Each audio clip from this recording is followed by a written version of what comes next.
বঙ্গোপসাগরে সৃষ্ট ঘূর্ণিঝড় রিমালের অবশেষে চোখ দেখা গেছে, অর্থাৎ ঘূর্ণিঝড়টির কেন্দ্র স্পষ্ট হওয়ায় তা ব্যাপক শক্তি নিয়ে উপকূলে আঘাত হানার শঙ্কা তৈরি হয়েছে। এরই মধ্যে উপকূলের 200 কিলোমিটারের মধ্যে চলে এসেছে প্রবল ঘূর্ণিঝড় রিমাল। এদিকে ঘূর্ণিঝড়টির প্রভাবে সারা দেশের রেকর্ড পরিমাণ বৃষ্টির আশঙ্কা দেখা দিয়েছে। এছাড়াও হতে পারে ভয়ঙ্কর জলাবদ্ধতা। আরও জানাচ্ছেন শেখ ফরিদ। ঘূর্ণিঝড় রিমাল খুবই ধীরগতিতে বাংলাদেশ অতিক্রম করবে। ঘূর্ণিঝড়টির কারণে সৃষ্ট ঘূর্ণমান মেঘমালা 28 মে সন্ধ্যা পর্যন্ত বাংলাদেশের উপরে থাকার প্রবল সম্ভাবনা রয়েছে, যে কারণে রিমালের প্রভাবে দেশ জুড়ে ব্যাপক পরিমাণ বৃষ্টির প্রবল সম্ভাবনা রয়েছে। ঘূর্ণিঝড় রিমালের কেন্দ্র ভারতের পশ্চিমবঙ্গের দক্ষিণ 24 পরগনা জেলা ও বাংলাদেশের খুলনা বিভাগের সাতক্ষীরা, খুলনা ও বাগেরহাট জেলার উপর দিয়ে স্থলভাগে প্রবেশের প্রবল সম্ভাবনা রয়েছে।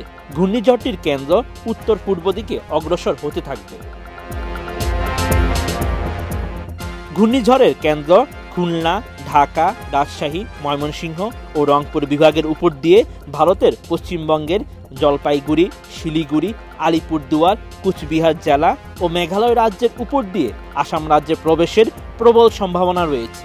স্থলভাগে প্রবেশের পরে ঘূর্ণিঝড় রিমালের কেন্দ্র যখন খুলনা ও ঢাকা বিভাগের জেলার উপর দিয়ে অতিক্রম করবে, তখনও বাতাসের গতিবেগ ঘন্টায় 70 থেকে 80 কিলোমিটার থাকার প্রবল সম্ভাবনা রয়েছে। কানাডার সাসকাচুয়ান বিশ্ববিদ্যালয়ের জলবায়ু বিষয়ক গবেষক মোস্তফা কামাল পলাশ জানিয়েছেন, ঘূর্ণিঝড় রিমালের প্রভাবে দেশের 8 বিভাগের উপর দিয়ে রেকর্ড পরিমাণ বৃষ্টিপাতের সম্ভাবনা রয়েছে।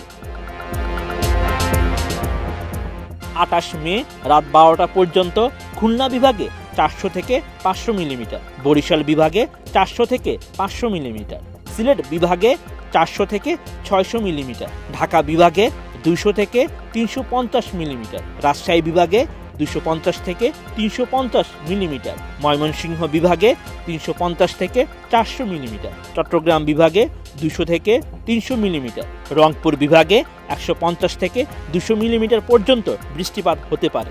ডিজাইন, এলিগেন্স, বিউটি, সেরা পণ্য সবার জন্য জেভিকো।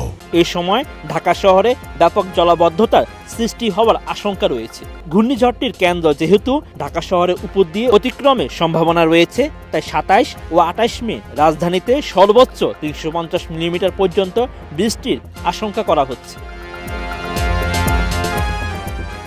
আবহাওয়ার পূর্বাভাস মডেল অনুসারে 27 মে সকাল থেকে 28 মে দুপুর পর্যন্ত ভারী থেকে খুবই ভারী বৃষ্টিপাতের প্রবল সম্ভাবনা রয়েছে। এর ফলে রাজধানীতে ব্যাপক জলাবদ্ধতার সৃষ্টি হওয়ার আশঙ্কা করা হচ্ছে। ফলে পুরো ঢাকা শহরে ব্যাপক পরিমাণে যানজট সৃষ্টি হয়ে যাতায়াত ব্যবস্থায় স্থবিরতার সৃষ্টি হওয়ার প্রবল আশঙ্কা করা হচ্ছে। Sheikh Farid, ATN news.